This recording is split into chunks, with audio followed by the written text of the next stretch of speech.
प्यारे बच्चों, सेट 1 खंड क भौतिक विज्ञान का अब दूसरा प्रश्न हल करेंगे।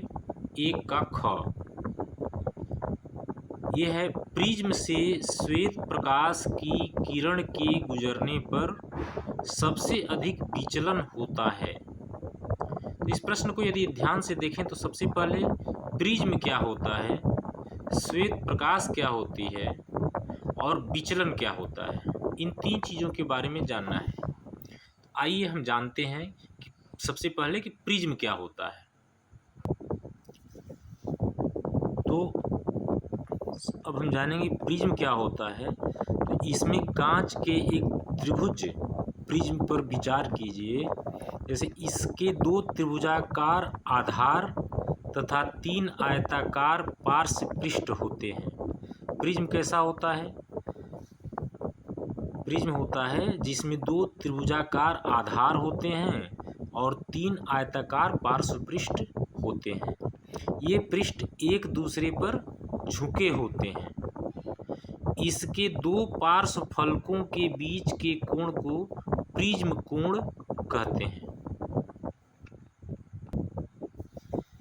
जैसा कि इस चित्र में दिखाया गया है, चित्र 11.4 में जो दिखाया गया है, प्रिज्म है यहाँ पर ABC। चूँकि यह पेपर पर बना है इसलिए हम प्रिज्म को त्रिभुज के रूप में दिखा रहे हैं। और यहाँ पर जो PE है, यहाँ पर आपतित किरण है और इस आपतित किरण के लिए जो अभिलंब है वह NN डैश है। तो चूँकि यह विरल माध्यम से सघन माध्यम की तरफ के अंदर प्रिज्म के अंदर जा रही है, सघन माध्यम में प्रकाश किरण जा रही है, तो यह हम जानते हैं कि जब विरल से सघन की तरफ जाती है तो वह आधार की अभिलंब की तरफ झुक जाती है। तो यहाँ पर जो आपतित किरण PE है, यहाँ पर आपतन कोण I है और अपवर्तन कोण R है। पुनः E और F, E से F तक जो ये प्रकाश किरण है वह प्रिज्म के अंदर चलती है और F पर AC जो प्रिज्म का एक साइड है उसके बिंदु F पर मिलती है। यहाँ पर M और M डैश अभिलंब है।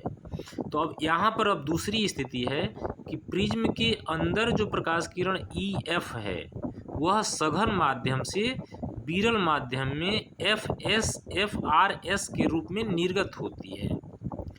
तो यहाँ पर अब EF जो है इसको हम अपवर्तित किरण कहेंगे और यहाँ पर R जो है अपवर्तन कोण हो गया, FS जो है वह निर्गत किरण है।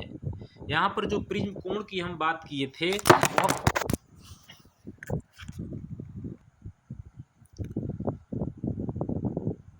कोण प्रिज्म कोण A है और विचलन कोण D है। अब हम कांच के प्रिज्म द्वारा श्वेत प्रकाश का विक्षेपण के बारे में अध्ययन करेंगे। ये क्या होता है? यह होता है सूर्य से जो प्रकाश हमें प्राप्त होता है वही श्वेत प्रकाश कहलाता है। और सूर्य के श्वेत प्रकाश से हमें इंद्रधनुष के जैसा विभिन्न वर्ण रंग किस प्रकार प्राप्त हो जाते हैं, इस प्रश्न पर विचार करने से पहले हम प्रिज्म से होने वाले प्रकाश के अपवर्तन को देखते हैं।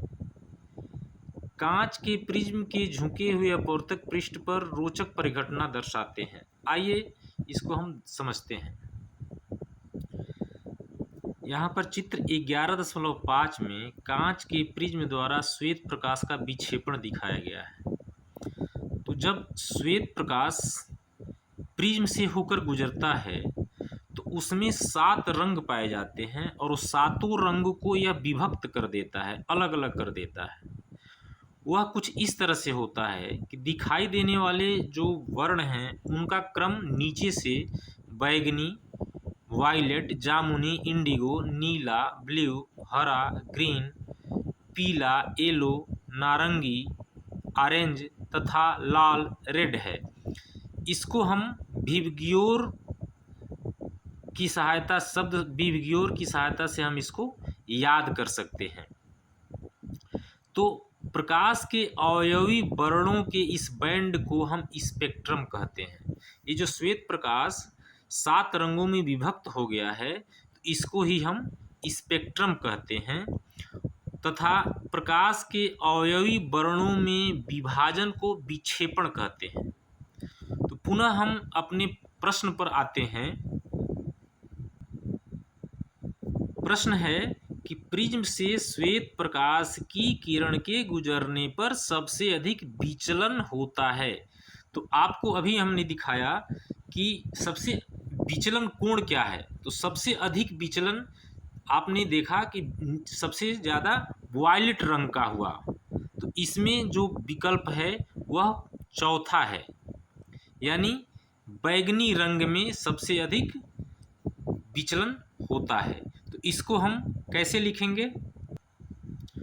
इसे हम प्रश्नोत्तर नंबर 1 का ख, उसके उत्तर में नीचे लिख देंगे। इसको डालने के बाद विकल्प चौथा बैगनी रंग में, उसके बाद यहाँ पर उत्तर लिख देंगे।